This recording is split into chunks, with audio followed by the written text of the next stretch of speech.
সাভারে বিএনপি ৪৭তম প্রতিষ্ঠা বার্ষিকী উপলক্ষে অসুস্থ ও অসহায় পরিবারের মাঝে আর্থিক সহায়তা প্রদান।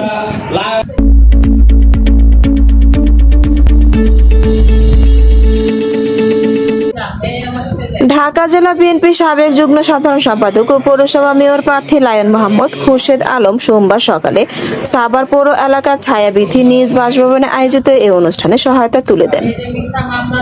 অনুষ্ঠানে সভাপতিত্ব করেন সাভার পৌর বিএনপি সহসভাপতি আব্দুল গফুর বাবুল। এ সময় উপস্থিত ছিলেন ৮ নং ওয়ার্ড কাউন্সিলর প্রার্থী মোশাররফ হোসেন মোল্লা, ৭ নং ওয়ার্ড কাউন্সিলর প্রার্থী ইউনুস খান, ১ নং ওয়ার্ড কাউন্সিলর প্রার্থী মনিবুর রহমান চম্পক, ২ নং ওয়ার্ড কাউন্সিলর প্রার্থী ইয়ার রহমান উজ্জ্বল, ৩ নং ওয়ার্ড কাউন্সিলর প্রার্থী রাশেদুজ্জামান বাচ্চু, পাথালিয়া ইউনিয়ন বিএনপি সহসভাপতি হযরত আলী, পৌর বিএনপি নেতা খান মজলিস বাবু ও পৌর ছাত্রদল নেতা তাজ খান নাইম সহ বিএনপির অঙ্গ সহযোগী সংগঠনের বিভিন্ন নেতাকর্মীরা।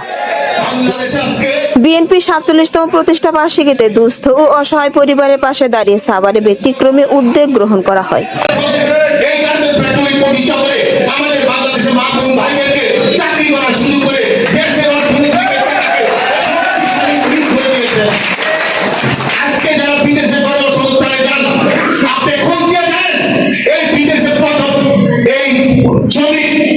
যাওয়ার প্রচলন শুরু করেছিলেন শহীদ প্রেসিডেন্ট জিয়াউর রহমান।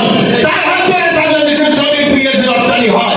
এই বিদেশি শ্রমিক আজকে কত হাজার হাজার লক্ষ লক্ষ ডলার প্রতিদিন বাংলাদেশের অর্থনৈতিক মেরুদণ্ডটাকে সবল রাখছে।